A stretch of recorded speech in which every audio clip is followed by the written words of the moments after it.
começando o Artigo 5º, um programa que leva até você temas que estão na Constituição Federal, que fazem parte do dia a dia de todos nós, cidadãos brasileiros.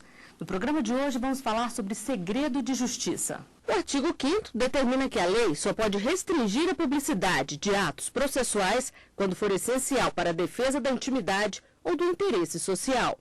E para falar sobre o que pode acontecer nestes casos, nós temos dois convidados no estúdio do artigo 5º. Está aqui conosco o deputado Chico Leite, presidente da Comissão de Constituição e Justiça da Câmara Legislativa do Distrito Federal. Ele também é professor de Direito Penal, está licenciado do cargo de Procurador de Justiça do Ministério Público do DF. Seja bem-vindo, deputado.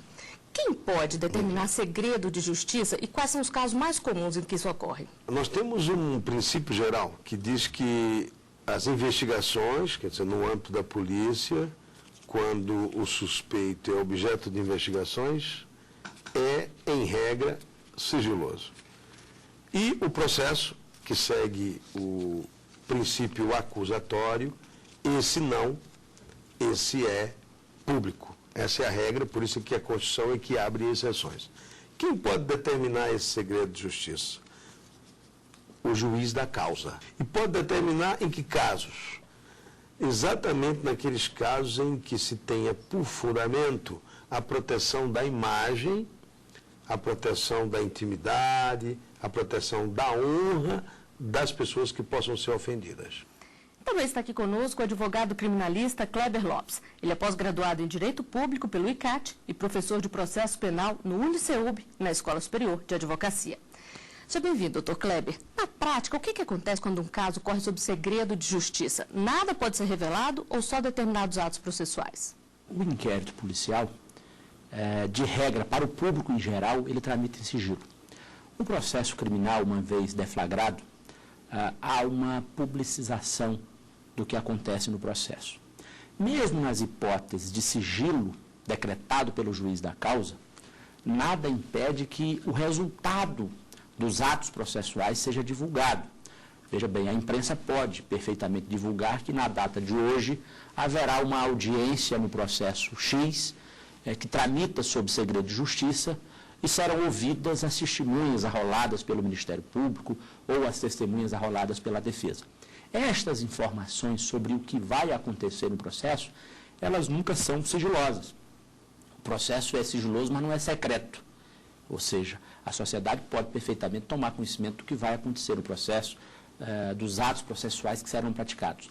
O sigilo aí alcança apenas o próprio ato, ou seja, não se pode ter acesso à oitiva das testemunhas, não se pode ter acesso à sala de audiência, porque ali serão tratados assuntos ou serão dadas informações que podem, de algum modo, afetar a honra das pessoas, pode afetar a intimidade das pessoas que estão envolvidas, né? Então, o sigilo, sob essa perspectiva, tem essa finalidade de preservar estes valores, que também são valores constitucionais, são valores que integram a dignidade da pessoa humana, mas o resultado, o que está acontecendo no processo, pode perfeitamente ser divulgado. E algumas investigações chamam a atenção pela agressividade do crime ou pela fama do suspeito. Quanto maior o interesse da população, maior a pressão da mídia para noticiar detalhes do caso, que muitas vezes corre sob sigilo. Mas o que acontece quando esse segredo de justiça não é respeitado? Apesar de correr em sigilo, o caso Nardoni teve detalhes revelados pela mídia e foi acompanhado de perto pela população. O mesmo aconteceu no assassinato do cartunista Glauco Vilas Boas e do filho dele em São Paulo. E quando a história envolve alguém famoso, como o goleiro Bruno, acusado de matar a modelo Elisa Samúdio, o interesse é ainda maior. O grande problema é que a gente se depara com aquele aparente conflito de direitos constitucionais, o direito de informação das pessoas, mas também o direito daquela pessoa que é investigada de não ter revelado aqueles atos, uma vez que ele é uma pessoa meramente investigada. Então não há processo ainda e não há trânsito julgado reconhecendo a sua responsabilidade criminal. A mídia pressiona em busca de notícias e muitas vezes consegue dados confidenciais. Mas se por um lado informa a população, por outro pode atrapalhar a investigação. O delegado federal explica que quando há segredo de justiça, o número de pessoas com acesso ao caso é limitado para evitar vazamentos. E alerta, quem passa informações sigilosas pode ser penalizado. Ele poderá sofrer responsabilização nas 3 esferas: esfera administrativa, responsabilização funcional, sofrer um processo administrativo disciplinar, que pode conduzir até a sua pena de demissão. Também poderá sofrer responsabilização civil em regresso, porque o Estado vai ser responsabilizado, possivelmente, e uma vez responsabilizado o Estado, ele voltará em direito de regresso contra o servidor. E também a responsabilização criminal. Então, nós temos pelo menos aí quase uma meia dúzia de crimes que envolvem violação do sigilo funcional. Deputado, quando acontece um vazamento de informações, é aberta alguma investigação interna? É fácil descobrir ou é difícil punir os culpados? Olha, a lei prevê que é necessário investigar. No plano dos parlamentares, digamos, no plano dos agentes políticos, há evidentemente a previsão no Código de Ética da quebra do decoro e, por isso, da possibilidade que vai de advertência até a possibilidade de cassação do mandato. Essas são as consequências jurídicas, não é? Bom, é possível impedir a divulgação desses dados? Ora, esses dados passam reservadamente por todos os envolvidos diretamente no processo que se responsabilizam. Promotor, juiz, o advogado da causa, agora com a súmula vinculante 14, especificamente o defensor, e nas hipóteses de diligência já registradas em autos, e pelos funcionários da Justiça. Né? É possível impedir? Não. Seria como dizer, é possível impedir o crime. Não é possível. Agora, é possível hoje, com todos os meios tecnológicos de investigação, achar os responsáveis e puni-los de acordo com a lei. Porque o que nós temos aí, é preciso que o telespectador compreenda, e o que há na Carta Federal, o que há no direito em geral, na mediação do conflito de interesses, é um confronto de princípios. De um lado, a honra, a intimidade, o direito individual, o impedimento, a evitação da precipitação do julgamento de uma pessoa. De outro, o interesse da sociedade na paz. A sociedade quer que, proporcionalmente, dentro do tempo certo, para não parecer vendida ou não ser moroso demais, se dê a resposta à infração cometida, à paz social. Esse é o confronto de princípios que são resolvidos por todas essas leis e todas essas interpretações. Agora, doutor Kleber, como é que fica a defesa quando acontece vazamento de informações? Ajuda, atrapalha? Como é que fica para a defesa? Olha, de regra, o vazamento das informações, ele se dá sob a perspectiva de que o réu é culpado e a divulgação fortalece esse sentimento. Dificilmente, eu com 12 anos de advocacia criminal, dificilmente nós temos a imprensa patrocinando os interesses da defesa, vamos dizer assim. De regra, a imprensa trabalha sob a ótica de que aquela pessoa que está sendo investigada, que eventualmente foi presa ou que foi alvo de busca e apreensão, de regra, a imprensa trabalha sob a ótica de que aquela pessoa é culpada. E, dessa maneira, a divulgação dificulta sobremaneira a defesa, porque a massificação dessa informação, no sentido de que o investigado é culpado, isso acaba atingindo o próprio Poder Judiciário. O Poder Judiciário não é algo metafísico, não é algo que está isolado do nosso mundo diário. O Poder Judiciário é composto de homens e mulheres que vivem o dia a dia da sociedade, que se incomodam, de certa maneira, com a violência, se incomodam com esse desassossego da sociedade. Essas pessoas convivem com outras no seu dia a dia, sofrem essa pressão diariamente da esposa, dos filhos, dos amigos, não é? Então, esse espalhamento da informação de que o meu cliente é culpado, ou de que o investigado é culpado, acaba prejudicando a defesa, eu não tenho dúvida disso. Ninguém discute que um caso que é divulgado na mídia, quando vai ser julgado, é um caso que tem muito mais dificuldade de resultado positivo para a defesa. E o que a defesa pode fazer no caso de ser prejudicado? Olha, eu digo que não há o que fazer, porque se não há circunstância legal para a decretação do sigilo, nós precisamos conviver com esta liberdade de informação. Mas e quando há o segredo de justiça mesmo assim não é respeitado? Aí, quando há o segredo de justiça, o que nós podemos fazer? Nós podemos buscar, por meio dos instrumentos jurídicos que estão à nossa disposição, buscar a identificação desse responsável, mas como aquela história do travesseiro que tem as suas plumas lançadas ao vento. Quer dizer, isso acontecendo, ninguém mais consegue recuperar. Então, uma vez divulgada a informação, por mais que a defesa consiga obter a identificação dos culpados, e este advogado aqui que vos fala, de regra, não vai atrás dessas responsabilidades, porque eu não vou conseguir com isso restabelecer ou minimizar os efeitos daquilo que já foi divulgado. Então, eu costumo dizer para os clientes, olha, isso é o preço que pagamos para viver uma democracia. Nós temos conflitos de interesse, como o deputado Chico acaba de nos colocar, quer dizer, de um lado, a intimidade, a honra, a dignidade da pessoa humana, o cliente, o investigado, e, de outro lado, o direito da sociedade de ser informada, de receber a informação, capitaneada aí pelo princípio constitucional da liberdade de imprensa. Então, são problemas, são conflitos do nosso Estado de Direito e que nós precisamos conviver com eles. Não há realmente o que fazer.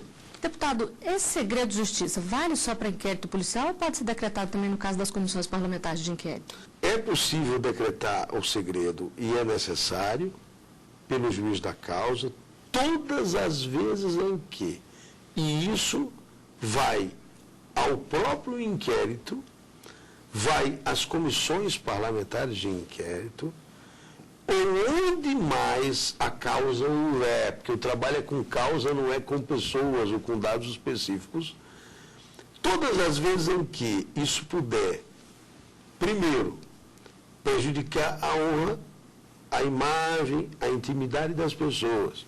Eu vou além para chamar os dispositivos do Código de Processo Penal que trabalham com o princípio do sigilo das investigações em relação à elucidação do fato e ao interesse da sociedade, para dizer que em hipóteses concretas, desde que fundamentada, e por isso podem ser discutidas por instância superior, o juiz pode decretar assim, se assim já não o fizer a própria autoridade investigante, para além do processo. Em comissão de inquérito, em inquéritos policiais, em procedimentos em que ainda não haja indiciados, ou onde for, que em direito vale a causa, o princípio. O dispositivo é resultado dele. E no próximo bloco, você vai saber mais sobre o segredo de justiça. O artigo 5º volta já.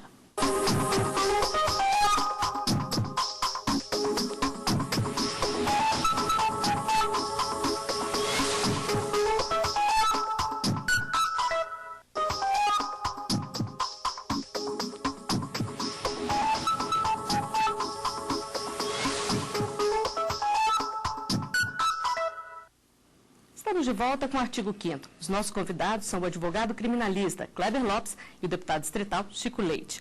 No programa de hoje estamos falando sobre segredo de justiça. Uma polêmica que envolve o segredo de justiça é o acesso dos advogados às informações contidas em inquéritos policiais. Em 2009, o Supremo Tribunal Federal discutiu a matéria. Por 9-2, os ministros aprovaram a edição da 14ª súmula vinculante, proposta pela Ordem dos Advogados do Brasil, OAB. Ela garante aos advogados o acesso a investigações que envolvem os clientes, inclusive em processos que tramitam em sigilo. Deputado, o senhor já adiantou um pouquinho aqui sobre a súmula, mas o que mudou após a edição dela? Bom, em realidade, o que mudou é que não se discute mais isso no plano infraconstitucional, seja judicial, seja administrativo. Ela é uma súmula vinculante, o nome está dizendo, a emenda 45 diz que nessas hipóteses se vincula, o nome está dizendo. Tá?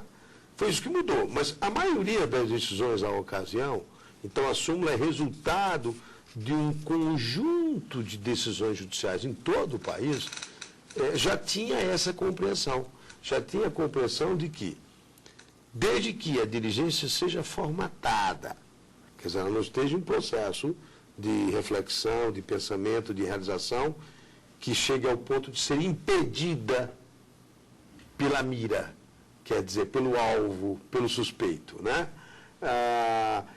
Aquela diligência que já está consolidada em processo, que já foi juntada aos autos ao procedimento, é necessário que o defensor, cumprindo sua missão institucional, a advocacia tem status e deve tê-lo, porque não há acusação legítima sem uma defesa absolutamente ampla e conforme o direito, e conforme o devido processo legal. Ele pode ter acesso. E terá acesso também, veja, primeiro, em razão da defesa de seu cliente. Segundo, com a responsabilidade de guardar o segredo, de acordo com o Estatuto da Ordem, com as normas que norteiam a ética, de acordo com o Código de Processo Penal, de acordo com a ordem constitucional. Ele que é fundamental à justiça, como diz a Constituição, quando dá à advocacia o status constitucional, também passa a ter a responsabilidade pelo segredo e só pode empregá-la em defesa da causa do seu cliente. Doutor Kleber, a defesa tem muita dificuldade ainda em ter acesso aos autos ou consegue tranquilamente? Hoje, de fato, com a edição da súmula 14, essa matéria ficou muito mais tranquila. Eu dizia agora há pouco que o que a súmula fez, na verdade, foi, vamos dizer assim, fazer a leitura do que já estava na lei. O Estatuto da OAB, desde 1994, já assegurava ao advogado o acesso aos autos do inquérito, mesmo sem procuração. Porque isso que o deputado acaba de nos dizer, quer dizer, o advogado precisa ser compreendido como alguém que faz parte desse sistema, desse tripé. Não há justiça sem a participação da defesa. Não há acusação sem a participação da defesa. Verdade. Óbvio que o advogado tem toda a responsabilidade decorrente desse status constitucional. Ele tem o dever de guardar o sigilo, de preservar para que o processo se desenvolva da maneira mais correta e adequada. Antes da súmula, o que havia? Aqui e acolá, delegados de polícia invocando o artigo 20 do Código de Processo Penal, que manda que a autoridade policial deve zelar pela investigação, os delegados invocavam o artigo 20 do Código de Processo contra o próprio advogado. Ou seja, eu várias vezes cheguei em delegacias de polícia e o delegado disse, não, doutor, o senhor não pode ter acesso porque o inquérito é sigiloso, está aqui o artigo 20 do Código de Processo. E eu dizia, doutor, mas o artigo 20 choca com a lei 8.906, que é o nosso estatuto, e a nossa lei é posterior. Ou seja, a nossa lei posterior prevalece em relação ao artigo 20. Esse artigo 20 vale para o público em geral e não para o advogado. Com a edição da súmula, de fato, essa matéria ficou muito mais tranquila. Agora, vale esse acesso para qualquer advogado ou só para quem é da defesa? Veja bem, à luz do que diz o nosso estatuto, a lei 8.906, o advogado tem acesso aos autos do inquérito mesmo sem procuração. Óbvio que há inquéritos policiais que versam sobre matérias que trazem o sigilo em si mesmo. Por exemplo, inquéritos que cuidem de investigação onde tem interceptação telefônica, informações tributárias, fiscais, bancárias, inquéritos que versem sobre crimes que envolvam a liberdade sexual. Esses inquéritos, hoje a dignidade sexual com a mudança do Código, esses inquéritos, pela natureza das matérias investigadas, eles têm um sigilo imanente, um sigilo que decorre da própria lei. Então, nesses casos, o advogado só pode ter acesso se tiver procuração, porque aí, com procuração, ele faz parte desta ambiência, ele faz parte do inquérito.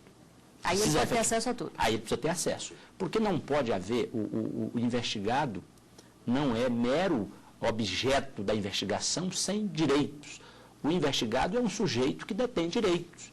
Ele, para prestar depoimento no inquérito sobre determinado fato, é preciso que ele conheça a investigação. E ele conhece isso através de quem? Através do advogado.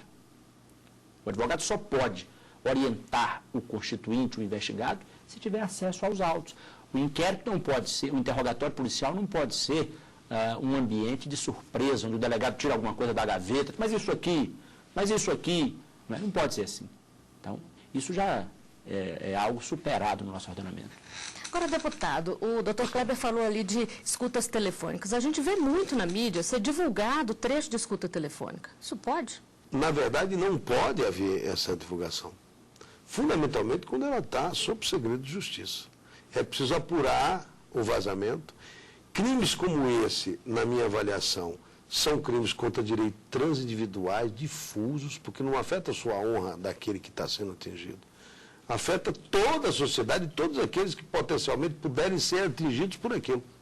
E afeta a própria investigação muitas vezes. O adiantamento desse material probatório, na grande maioria das vezes, ele serve à acusação, à antecipação, à precipitação, até covarde do julgamento sobre as pessoas, mas ela pode também desservir, como muitas vezes eu vi como promotor, ao entabulamento investigatório, que precisa de alguns dados realmente sigilosos para prosperar. De maneira que não podem ser divulgados e haveria, veja bem, que ter todo um conjunto de formação cidadã que, sem apelar para a censura, que é antidemocrática, nefasta, nociva, não temos nenhuma saudade de quando houve, ao contrário, que houvesse uma consciência geral para entender-se que, às vezes, a opinião publicada é que acaba fazendo a opinião pública. E isso não é bom para a sociedade como um todo. E nas ruas as pessoas falam o que acham de detalhes de investigações serem revelados. A equipe do Artigo 5º foi conferir as opiniões. Se abrir a boca, eles correm tudinho, tá certo? Igual fizeram no Rio de Janeiro com a Rocinha. Abriu a boca, o bandido saiu tudinho, não foi? Quando é roubo do governo, corrupção pegando nosso dinheiro, nosso suor, tem que ter sigilo. Só pode vir a público quando uma coisa está concreta, certo? Você julgar uma pessoa, você condenar uma pessoa, você tem que ver se realmente mesmo, né, ele tem culpa, né? Investigação não pode ser em segredo. Investigação em segredo é ignorância. É completamente errado, né? Porque pode influenciar aí a autoridade para um futuro julgamento. Com influência da televisão, da rádio, com certeza o júri popular, as pessoas acabam acreditando que aquilo ali é verdade, mesmo não sendo comprovado fisicamente. Doutor Kleber, a gente viu aí que muita gente acha errado divulgar, mas mesmo assim as pessoas gostam de saber os detalhes. A opinião pública pode atrapalhar muito a defesa? Pois é, de regra, eu primeiro preciso dizer o seguinte, que as pessoas que são ouvidas nesse programa representam as pessoas da comunidade. E essas pessoas, nós precisamos compreender que essas pessoas têm o direito de achar que tem que divulgar. Essas pessoas podem dizer isso. Quem não pode dizer isso e quem não pode defender isso são as pessoas que estão conduzindo esse processo. O Legislativo, o Judiciário, a Advocacia, o Ministério Público. Agora, eu não tenho dúvida nenhuma de que a divulgação excessiva do fato causa prejuízos à defesa de maneira substancial. Às vezes as pessoas permanecem presas por conta daquilo que é repercutido, por conta daquilo que é divulgado.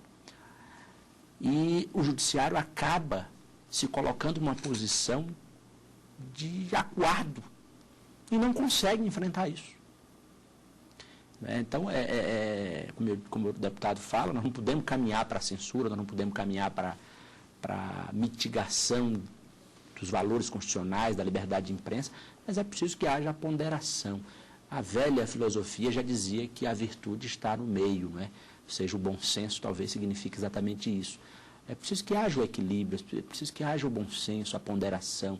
As pessoas não podem. Nós temos exemplos em que pessoas foram crucificadas e depois não eram culpadas, né? Eu tenho na minha advocacia, no meu repertório profissional, eu tenho um caso de um servidor do Tribunal Regional Federal do DF, que foi preso e não foi indiciado no inquérito, depois não foi denunciado pelo Ministério Público. E esse homem teve o nome divulgado na imprensa, foi à carceragem da Polícia Federal e lá permaneceu por alguns dias e depois não foi indiciado, não foi denunciado. E ficou por isso mesmo? E ficou por isso mesmo, porque aí você tem a dificuldade de que o Judiciário reconheça agora que isso foi um erro judiciário. Porque àquela altura, quando a prisão foi decretada, tinha-se o aspecto formal preenchido, ou seja, havia ali um diálogo que justificava a prisão. Então, tudo isso precisa ser ajustado. Mas eu tenho esperança de que nós, ao longo dos próximos 200 anos, a nossa sociedade amadureça, que nós percamos esta euforia decorrente do fim da ditadura. Acho que nós vivemos ainda um momento de euforia, não é? A imprensa ainda festeja, a sociedade ainda comemora essa liberdade de expressão. Eu acho que isso tende a arrefecer com o tempo e a nossa democracia há de amadurecer de modo que tenhamos uma sociedade mais equilibrada, que as pessoas possam compreender que a presunção de inocência é uma garantia fundamental do Estado de Direito. As pessoas não podem efetivamente ser condenadas antes do devido processo. E as pessoas não entendem isso muito bem. As pessoas, o culpado tem que ser preso e tal. Mas eu acho que isso esse programa contribui com isso. Os debates que nós temos presenciado contribuem com isso. E eu tenho a esperança de que isso um dia chegue no estado que nós todos desejamos. Agora, deputado, de alguma forma, revelar os detalhes pode ajudar, por exemplo, a que apareçam novas testemunhas ou outras denúncias? Nós precisamos fazer tudo para chegar à justiça naquilo que ela tem de fundamento proporcional e de fundamento preventivo. Mas nós não podemos, em nome dessa necessidade, ultrapassarmos o campo da licitude. Assim, não se pode conseguir a justiça a qualquer preço. Nós não podemos, para coibir um crime, cometer outros. Então, é preciso ter a cautela. Mais uma vez, nós ficamos dentro do confronto de princípios. Tivemos muitas hipóteses, por exemplo, no passado, de interceptações telefônicas, até de gravações ambientais, que podiam resolver o caso, entre aspas, mas que eram, na verdade, gravações criminosas, interceptações criminosas, em que se queria chegar à conclusão sobre um crime cometendo outro, às vezes muito mais grave.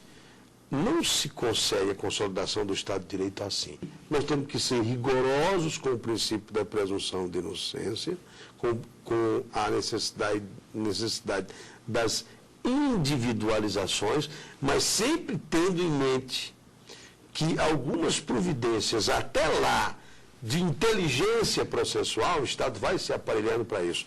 Seja do ponto de vista preventivo, prevenir o crime, seja do ponto de vista investigatório, para que possamos dar a punição e com essa punição avisar aos outros. Se fizerem, também vão ter a mesma resposta. Porque a impunidade é ainda, lamentavelmente, a razão da grande maioria dos crimes, principalmente aqueles mais graves.